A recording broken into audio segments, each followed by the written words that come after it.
அப்ரில் கேட்கப்படும் கேள்விகள். அல்லாவின் திருநாமத்தில் தொடங்குகிறேன்.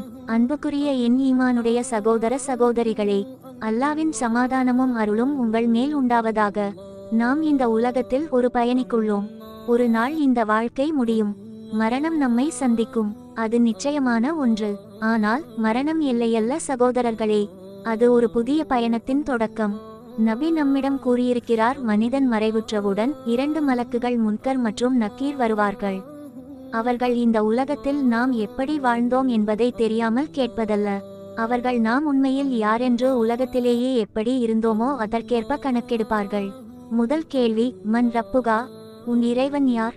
ஒருவர் ஈமானோடு இருந்திருந்தால் உடனே கூறுவார், அல்லாஹ் என் இறைவன். இரண்டாம் கேள்வி, மா தீனுகா, உன்னுடைய மார்க்கம் என்ன? இஸ்லாம் என் மார்க்கம் என்று கூறுவார். மூன்றாம் கேள்வி, மா தகூலு ஃபீ ஹாதா ரசூல், இந்த நபியை பற்றி நீ என்ன கூறுகிறாய்? அதாவது நபி முஹம்மது ஸல்லல்லாஹு அலைஹி வஸல்லம் அவர்களை பற்றி. அந்த நம்பிக்கையுடன் வாழ்ந்தவர் கூறுவார், அவர் அல்லாவின் தூதர். நான் அவரை நம்புகிறேன். அவர் என்னை நேரான வழியில் அழைத்தவர். அதற்கு பின்னர் மலக்குகள் அவரிடம் கூறுவார்கள், உலகத்திலேயே நீ இப்படித்தான் நம்பினாய், நாங்கள் அதை காணுகிறோம். அதன்பின் என்ன நடக்கும் தெரியுமா சகோதரர்களே?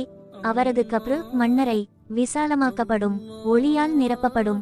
மலக்குகள் கூறுவார்கள், உறங்குவீராக, புது மணமகன் உறங்குவது போல உறங்குவீராக. யா அல்லாஹ், எவ்வளவு அழகான தருணம் அது! ஆனால் யாராவது ஈமான் இல்லாமல், மனதில் நம்பிக்கை இல்லாமல் இருந்திருந்தால் அவரும் அதே கேள்விகளை சந்திப்பார். ஆனால் பதில்கள் தெரியாமல் பதறிப்போவார்.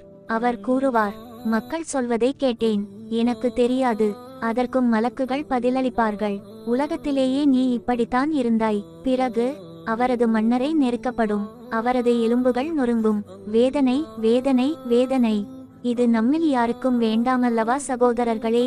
இறுதியாக ஒரு கேள்வி நம்மை நாமே கேட்கலாம். இன்று நாம் வாழும் வாழ்க்கை நாளை அந்த மலக்குகளிடம் பதில் சொல்லும் தகுதியை தருகிறதா? நாம் அல்லாஹ்வை நம்புகிறோமா?